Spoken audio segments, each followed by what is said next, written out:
अस्सलाम वालेकुम।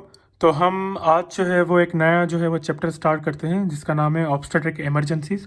तो उसमें जो है वो कुछ टॉपिक्स हैं, उनके बारे में हम डिस्कस करते हैं। तो पहला हमारा टॉपिक जो है वो प्लेसेंटल एब्रप्शन है।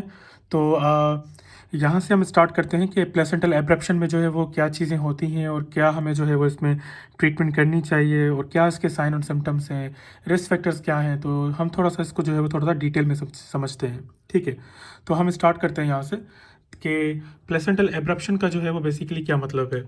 सिंपली यहाँ पे एक डेफिनेशन लिखी हुई है कि it is a pre mature separation of the placenta from uterine wall. अब ये प्री मेच्योर डिटेचमेंट जो है वो या सेपरेशन जो है वो प्लेसेंटा की किस तरह से होती है। देखें, रिस्क फैक्टर्स से जो है हम थोड़ा सा बाद में जो है इसको डिस्कस करते हैं रिस्क फैक्टर्स को।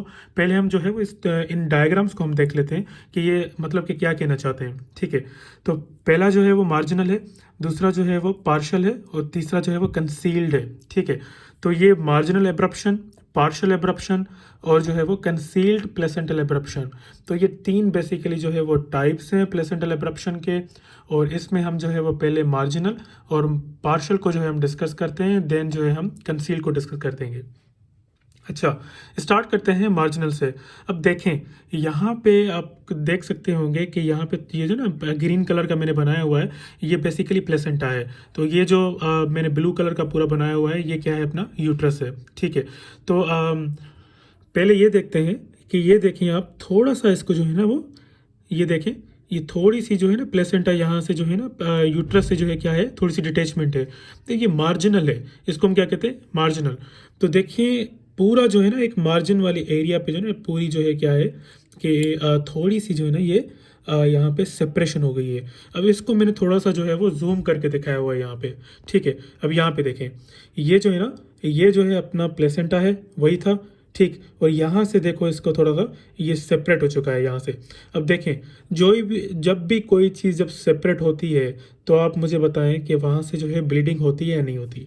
ठीक है, अब फॉर सपोज कि मैं ये कहूँ कि अगर हम स्किन को जो है थोड़ा सा जो है उसको पील आउट करते हैं स्किन को। ठीक है, हमारी स्किन जो है ना उसको थोड़ा सा पील आउट करते हैं, पील आउट करते हैं तो फिर क्या होता है कि पीछे से हल्की सी थोड़ी सी जो है ना वो ब्लीडिंग होना शुरू हो जाती है। वैसे ही, ठीक है, वैसे ही क्या है कि यहाँ से जो है ना ये प्लेसेंटा है, ये पूरा प्लेसेंटा जो है मायोमेट्रियम से क्या होता है, पूरा का मतलब एम्बेडेड होता है, उससे पूरा मर्ज हुआ हुआ होता है। ठीक है, तो ये पूरा एम्बेडेड है प्लेसेंटा। ठीक है, अब प्लेसेंटा तो एम्बेडेड था, अब थोड़ी सी यहाँ पे जो है ना हल्की सी प्लेसेंटल जो है ना एब्रप्शन हो गई है। ये ज़्यादा नहीं है, ये मैंने थोड़ा सा जूम किया हुआ है तभी आपको जो है ना ज़्यादा लग रहा है। ठीक है, तो यह यहाँ पे प्लेसेंटल एब्रप्शन हो चुकी है, मतलब कि डिटेचमेंट हो गई ना।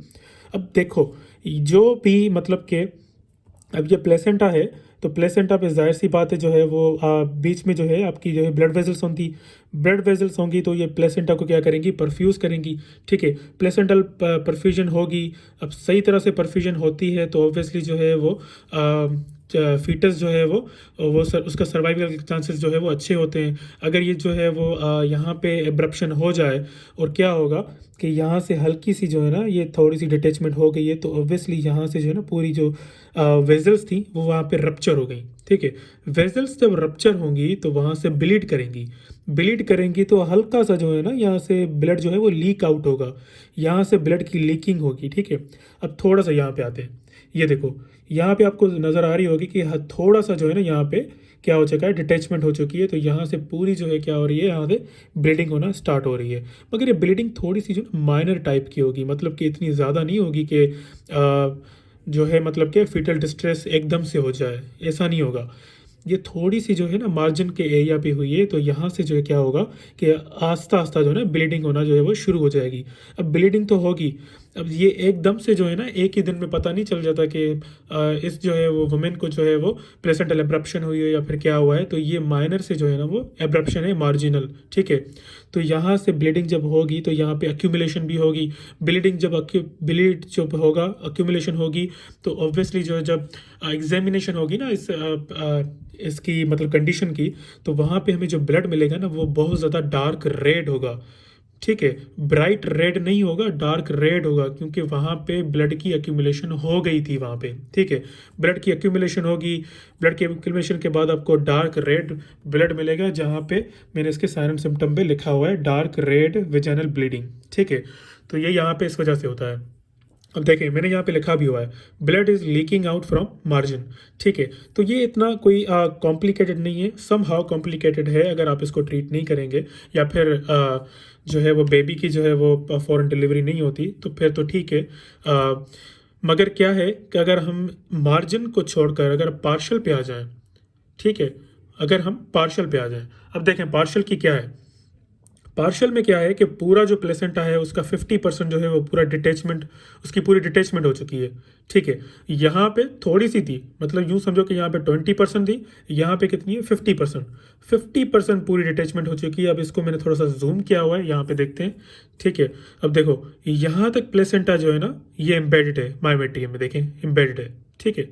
ये यहाँ पे ठीक है, मगर देखो यहाँ पे 50% क्या हो गया है, पूरा डिटेच हो गया है।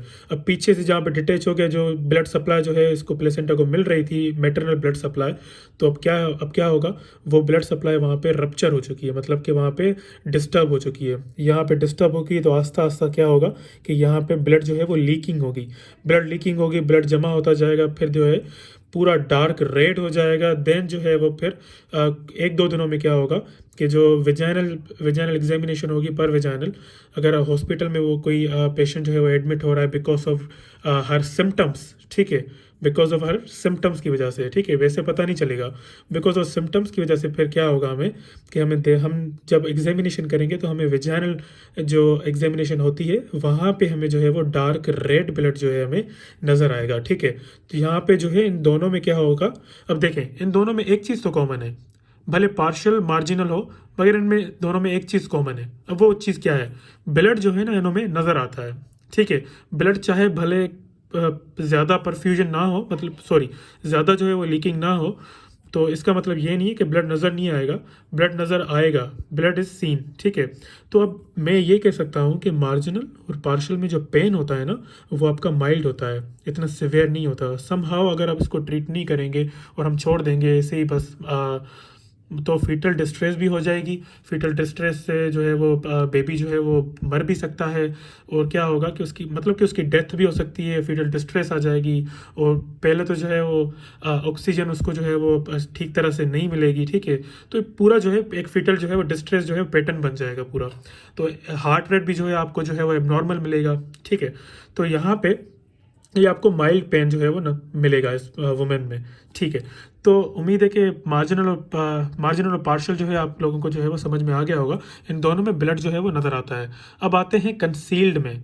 कंसील्ड क्या चीज़ है, देखें कंसील्ड में ये है कि आपका जो प्लेसेंटा है ना, प्लेसेंटा दोनों मार्जिन पे क्या है, ये पूरा जो है ना एम्बेडेड है, ये पूरा एम्बेडेड है दोनों मार्जिन पे, ये यहाँ से नहीं टूटा हुआ, मतलब यहाँ से सेपरेट नहीं है।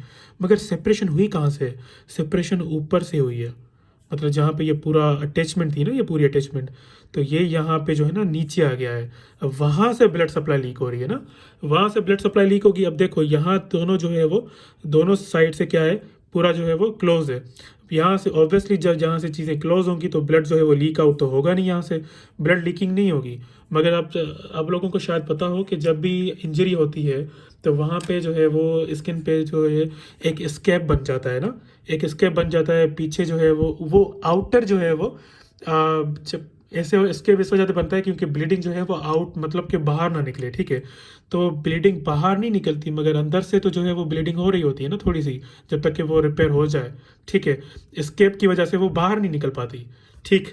तो वैसे ही सीन है कि यहाँ पे जो है वो मतलब कि कंसील्ड हुआ है, और क्या है कि यहाँ पे ब्लीडिंग तो हो रही है मगर ये ब्लीडिंग जो है वो यहाँ से लीक नहीं हो रही। अब यहाँ पे क्या होगा कि कुछ वक्त के बाद जो है ना यहाँ पे स्कैब बन जाएगा, स्कैब तो बन जाएगा मगर वही बात होगी कि इसका मेन पार्ट जो है ऊपर से जो है वो पूरा क्या हुआ है, डिटेच हुआ है, साइड से जो है वो सप्लाईज मिल रही हैं, ठीक है। तो ये एक कंसील्ड या फिर कंप्लीट भी कह सकते हैं आप, ये डिटेचमेंट होती है। मगर इसमें ब्लड जो है वो देखा नहीं जाता क्योंकि ब्लड वहीं पे ही होता है, यहाँ से लीक नहीं होता। हाँ अगर यहाँ से ये थोड़ा सा डिटेचमेंट हो जाए, ठीक है, किसी भी मतलब के फॉर सपोज के इस ब्लड की वजह से थोड़ी सी इम्बैलेंस हो जाए, इम्बैलेंस हो जाए थोड़ा सा, ये यहाँ पे थोड़ी सी डिटेचमेंट यहाँ पे हो जाए, तो फिर जो है ब्लड आपका जो है वो नज़र आएगा। मगर ऐसे केसेस में होता नहीं है। ये भी 1/3 केसेस में जो है वो कंसील्ड एब्रप्शन जो है वो देखी जाती है, मगर मोस्टली हमें जो है वो नज़र आती है वो कौन सी है, मार्जिनल और पार्शियल जो है हमें नज़र आती है। ठीक है, तो उम्मीद है कि आपको इतना तो समझ आ गया होगा।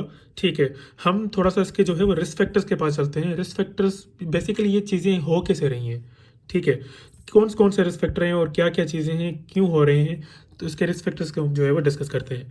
रिस्क फैक्टर्स में पहला तो क्या है, हाइपरटेंशन, प्री एक्लेम्पसिया। हाइपरटेंशन तो आप लोगों को बेसिकली पता ही है कि उसमें जो है वो जो कंस्ट्रक्शन होती है तो ऑब्वियसली जो है वो ब्लड जो है वो ज़्यादा जो है वो मूव कर रहा होता है। उससे क्या होगा कि वेजल्स रप्चर होने के जो है ना चांसेस बहुत ज़्यादा होते हैं। वेजल्स रप्चर होंगी तो यहाँ से ऑब्वियसली क्या होगा, ये एक रिस्क फैक्टर है जिसकी वजह से फिर क्या होगा कि आपका जो है प्लेसेंटल एब्रप्शन हो सकती है। एक तो ये जो है वो कॉज हो गया। दूसरा smoking, smoking it can lead to the hypertension. ठीक है, तो ये दोनों जो है वो थोड़े से कंसाइड हो रहे हैं। ठीक है, और तीसरा क्या है, trauma to the maternal abdomen. ये जो है ना यहाँ पे थोड़ा सा एक एक्यूरेट कॉज है।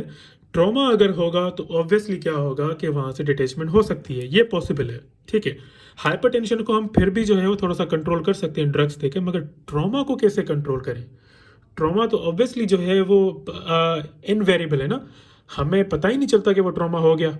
ठीक है, किसी वुमेन को पता कैसे चलेगा कि उसको ट्रॉमा हो, मतलब कि उसको 5 मिनट के बाद ट्रॉमा होने वाला है, फिर कोई ऐसी इंजरी होने वाली है, किसी को भी नहीं पता होता कि ट्रॉमा जो है थोड़ा सा इनवेरिएबल है। ठीक है, तो दूसरा क्या है, कोकेन, ये भी जो है वो एक ड्रग है। ठीक है, इसकी वजह से भी हो सकता है। पॉलीहाइड्रामनियोज ऑब्वियसली इस वजह से भी होगा। और मल्टीपल प्रेगनेंसी, मल्टीपल प्रेगनेंसी में चांसेस बहुत ज़्यादा होते हैं कि प्लेसेंटा जो है वो वहाँ से मतलब कि उसकी डिटेचमेंट होना पॉसिबल हो जाती है। ठीक है, इसके अलावा fetal growth restriction। ठीक है, hypertension can lead to the decreased blood supply to the fetus। Blood supply अगर fetus की कम होगी it can lead to the fetal growth restriction। ठीक है, तो ये भी एक कॉज है। दूसरा क्या है, हिस्ट्री ऑफ एब्रप्शन। अगर एक वुमेन जो है वो प्रेग्नेंट हो चुकी है पहले भी, सेकेंड टाइम वो प्रेग्नेंट हो रही है, उसको फर्स्ट टाइम जो है वो प्लेसेंटल एब्रप्शन हो चुकी थी, देन जो है चांसेस हैं कि उसको जो है वो फिर से जो है वो प्लेसेंटल एब्रप्शन हो सकती है। ठीक है, तो ये तकरीबन 8 कॉजेज़ हैं, आप इनको याद कर सकते हैं यहाँ से। ठीक है, और इसके अलावा जो है हम आते हैं साइन और सिम्टम्स पे। साइन और सिम्टम्स में हमें देखना पड़ेगा कि वुमेन जो है हमें हमारे ओपीडी में या फिर कहीं पे भी जो है वो इमरजेंसी में किस तरह से प्रेजेंट करेगी। ठीक है, हम उसको जो है थोड़ा डिस्कस करते थे। साइन और सिम्टम्स में क्या है, सडन सिवियर पेन होगा। सडन सिवियर पेन जो है ना ये इसमें होता है। कंसील्ड एब्रप्शन जो है ना इसमें सिवियर पेन होता है। ठीक है, ये सिवियर पेन होगा, एब्डोमिनल जो है वो पेन होगा। और मैंने आपको वैसे ही बताया कि जो ब्लीडिंग होगी वो कौन सी होगी, डार्क रेड विजनल ब्लीडिंग जो है वो होगी। ठीक है, इसके बाद यूट्रस क्या होगा, रिजिड होगा, बोर्ड लाइक होगा, मतलब इतना जो है वो ये सख्त हो जाएगा। आप इसको जब एग्जामिनेशन में जो है वो चेक करेंगे, इतना रिजिड होगा कि आप लोगों को जो है वो ये एक साइन जो है वो थोड़ा सा इंडिकेट करती है कि इसको प्लेसेंटल एब्रप्शन हो चुकी है। ठीक है, इसके अलावा एबनॉर्मल फीटल हार्ट पैटर्न, मैंने आपको वैसे ही बताया कि यहाँ पे एब्रप्शन हो चुकी है। ठीक है, एब्रप्शन होगी, ब्लड सारा लीक हो रहा है, ये ब्लड सप्लाई जो है ना, ये 50% ब्लड सप्लाई जो है ना ये फीटस के पास नहीं जा रही। फीटस का हार्ट रेट भी कम होगा। ठीक है, ऑक्सीजन सप्लाई उसको प्रॉपर नहीं मिल रही, न्यूट्रिएंट्स उसको मिल नहीं रहे। 50% तो ज़रूर मिलेंगे, मगर ऑब्वियसली एक तो फीटल डिस्ट्रेस तो पैटर्न तो क्रिएट होगा ना 50% के हिसाब से। ठीक है, अब 20% होता तो वो अलग बात होती। 10 या 20% मार्जिनल के हिसाब से तब जो है वो बात अलग होती है। इतना कोई सिग्निफिकेंट जो है वो फीटल डिस्ट्रेस जो है वो डेवलप नहीं होती। मगर हम पार्शियल में जाएंगे तो फीटल डिस्ट्रेस जो है वो ज़्यादा सिग्निफिकेंट हो जाती है, मगर उससे ज़्यादा फिर किस में होगी, कंसील्ड में होगी। ठीक है, अब यहाँ पे आते हैं। ठीक है, अब यहाँ पे एक शॉक भी लिखा हुआ है। शॉक जो है वो क्यों हो रहा है, देखें ये मैटरनल शॉक की बात कर रहा है यहाँ पे, क्योंकि यहाँ पे ऑब्वियसली जो है वो ब्लड सप्लाई क्या हो रही है, यहाँ से लीक हो रही है। 50% ब्लड सप्लाई लीक होगी, ब्लड सप्लाई जो ब्लीडिंग हो रही है, अब ब्लीडिंग होगी तो जाहिर सी बात है ब्लड वॉल्यूम कम होगा। ब्लड वॉल्यूम जो है वो कम होगा तो ऑब्वियस क्या होगा कि आपको शॉक हो सकता है वुमेन को, और उसके साथ साथ क्या होगा, हाइपोटेंशन भी होगा। अब टेकीकार्डिया जो है वो क्यों हो रहा है, ये तो अंडरस्टूड की बात है कि ब्लड सप्लाई जो है वो कम हो रही है, ऑक्सीजन की जो है वो क्वांटिटी जो है ब्लड में कम है। अब क्वांटिटी कम होगी तो it can lead to the stimulation of the medulla, medulla की स्टिमुलेशन होगी तो it can lead to the tachycardia. तो टेकीकार्डिया होगा, इससे टेकीपीनिया भी हो सकता है इसमें। ठीक, टेकिकार्डिया होगा, फीटल मूवमेंट जो है वो भी डिक्रीज़ होंगी क्योंकि ब्लड सप्लाई तो उसको न्यूट्रिएंट्स तो मिल नहीं रहे, वो बेबी जो है वो डिस्ट्रेस में जा रहा है, बहुत ज़्यादा मूवमेंट्स उससे कम हो जाएंगी। हमें फिर सीटीजी में क्या मिलेगा, हमें सीटीजी जो है वो रिवील करेगा फीटल डिस्ट्रेस को।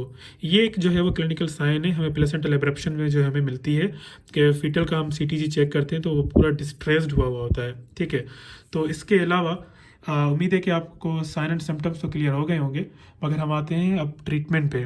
ठीक, ट्रीटमेंट में शुरू में तो हमें प्रोटोकॉल को फॉलो करना पड़ेगा, किसी सीनियर की हेल्प लेनी पड़ेगी। देन जो है ABCD जो है वो प्रोटोकॉल हमें जो है वो उसको जो है वो करना पड़ेगा, स्टार्ट करना पड़ेगा।